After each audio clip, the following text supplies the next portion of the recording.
L'Assemblée va maintenant entendre l'allocution de son Excellence Lazarus McCarthy Chakwera, président de la République du Malawi et commandant en chef des forces de défense du Malawi. Je prie le protocole de bien vouloir accompagner son Excellence et je l'invite à prendre la parole devant l'Assemblée.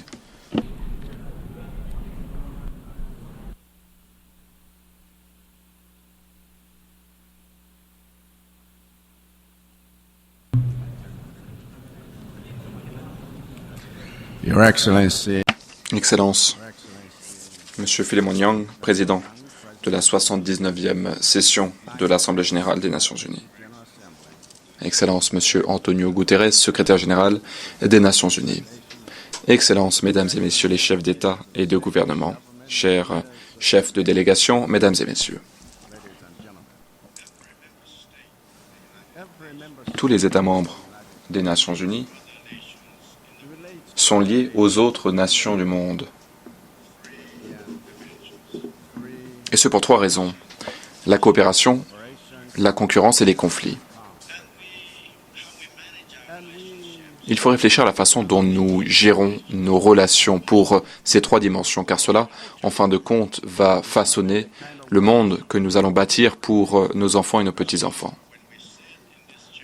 Lorsque nous sommes donc réunis au sein de cette Assemblée pour coopérer, pour parler de coopération, de concurrence ou de conflit entre les États membres, lorsque nous sommes réunis, nous sommes en train de prendre des décisions concernant notre avenir. Voilà pourquoi je suis ravi que le thème du débat cette année aborde les trois aspects que j'ai évoqués. Car, en fin de compte, dans le cadre de ces trois dimensions, nous devons faire mieux et nous pouvons faire mieux. Le thème, cette année, nous exhorte à agir ensemble pour promouvoir la paix, le développement durable et la dignité. C'est un appel qui nous est lancé à renforcer le multilatéralisme. Mais si nous souhaitons véritablement coopérer, eh bien, nous devons agir en prenant conscience du sentiment d'urgence. Nous devons réformer les Nations unies ainsi que d'autres organisations multilatérales. Et en termes de réforme, nous avons en Afrique une exigence. Les Nations unies doivent être plus démocratiques, notamment au sein du Conseil de sécurité. Il faut octroyer 2 sièges permanents à l'Afrique, avec le droit de veto. Lorsque j'ai lancé cet appel pour la première fois, lorsque je me suis adressé devant cette Assemblée pour la première fois, j'ai été ravi d'entendre que le président Biden avait annoncé également que les États-Unis étaient favorables à cette réforme. Lorsque j'ai rencontré le président Xi Jinping de la Chine il y a 3 semaines, j'ai été ravi d'entendre qu'il était lui aussi favorable à une plus grande représentation des pays en développement au sein du Conseil de sécurité. Donc, Monsieur le Président, le moment est venu de réformer cette institution.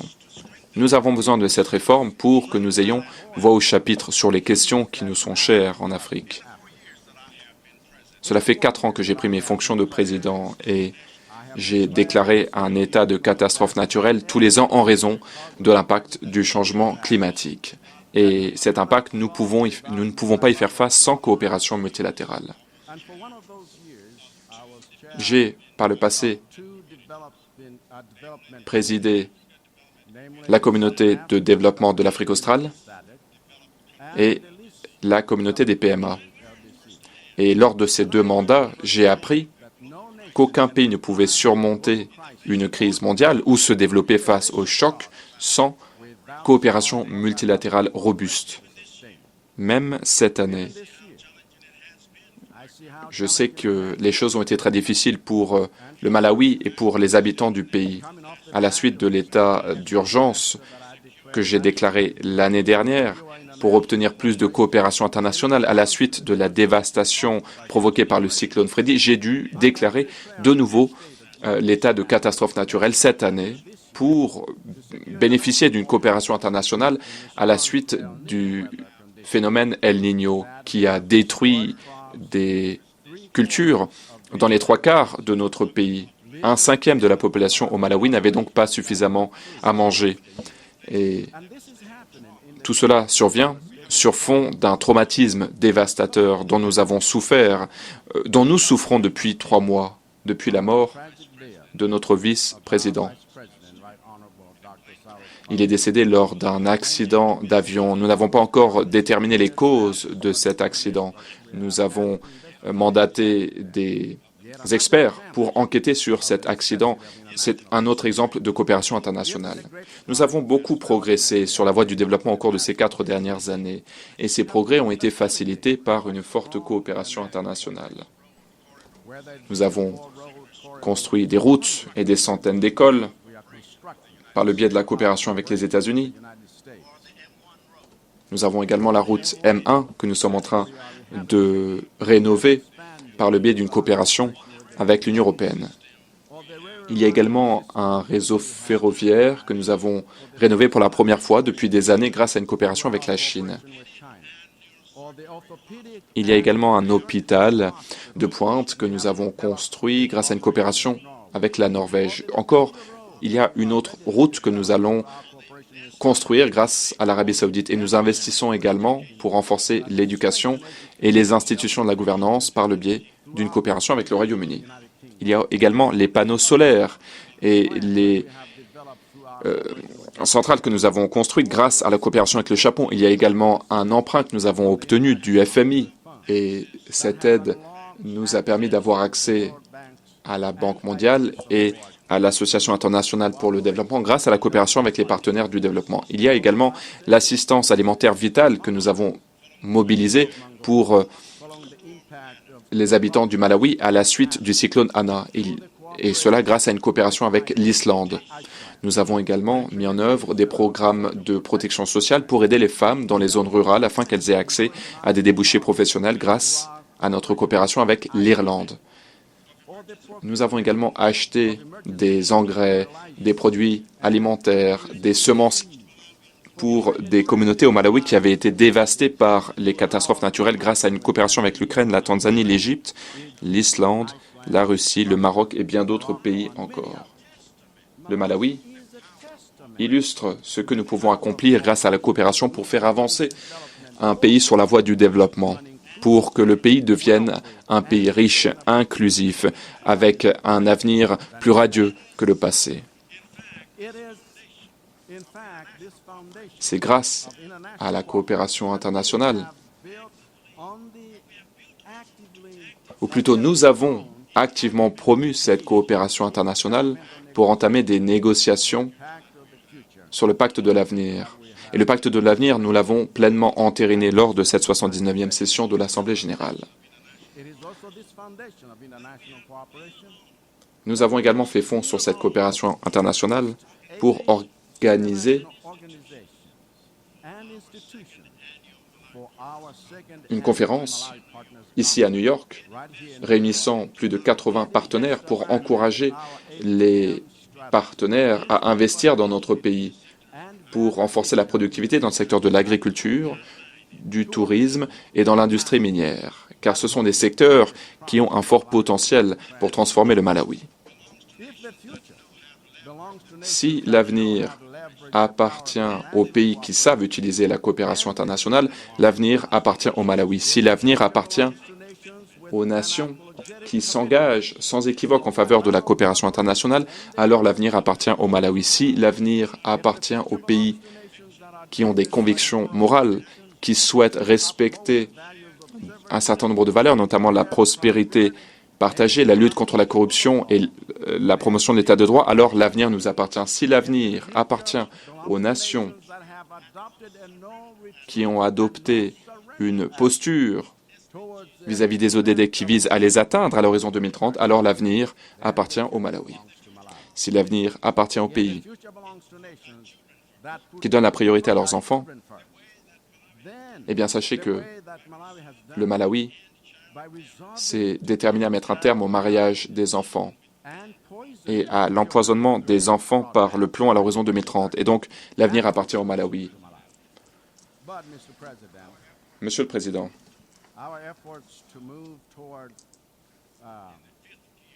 nous souhaitons passer à la vitesse supérieure, mais nos efforts sont fortement ralentis en raison du système financier actuel. Un système trop lent,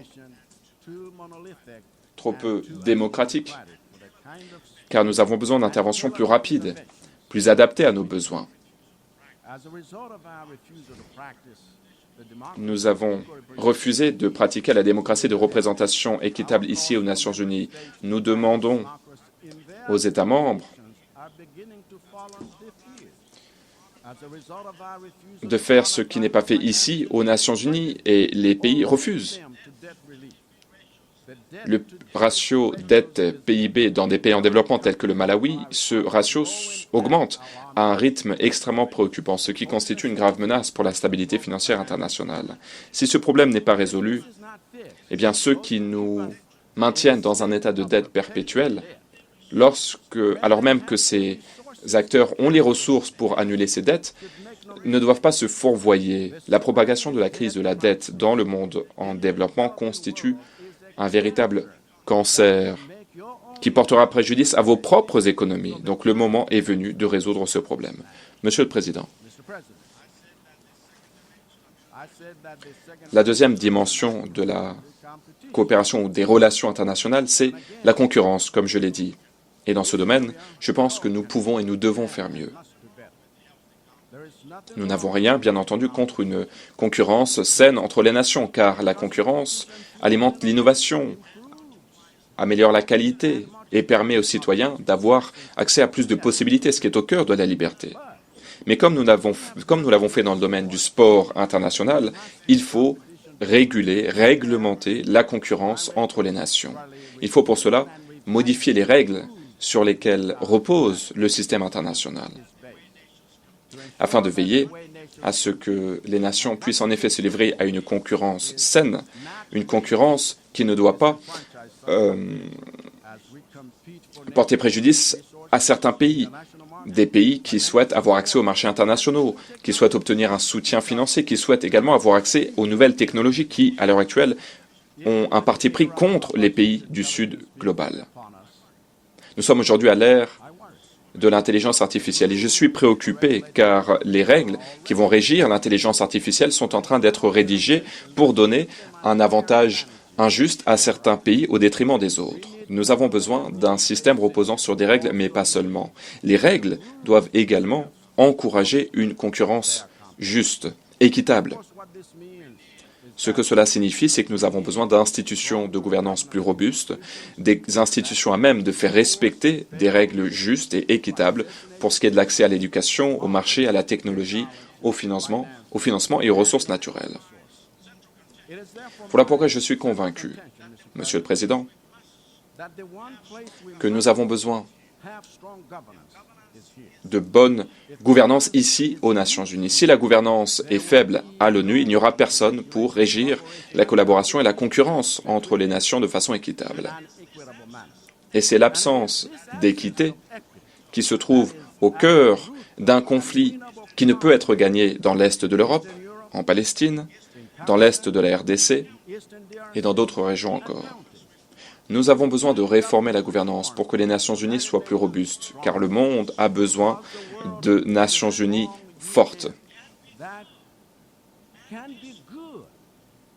Nous avons besoin d'une organisation des Nations Unies robuste et non pas faible. Sinon, elle ne pourra rien faire. Et nous avons besoin de cette organisation des Nations Unies robuste aujourd'hui. Je vous remercie de votre attention.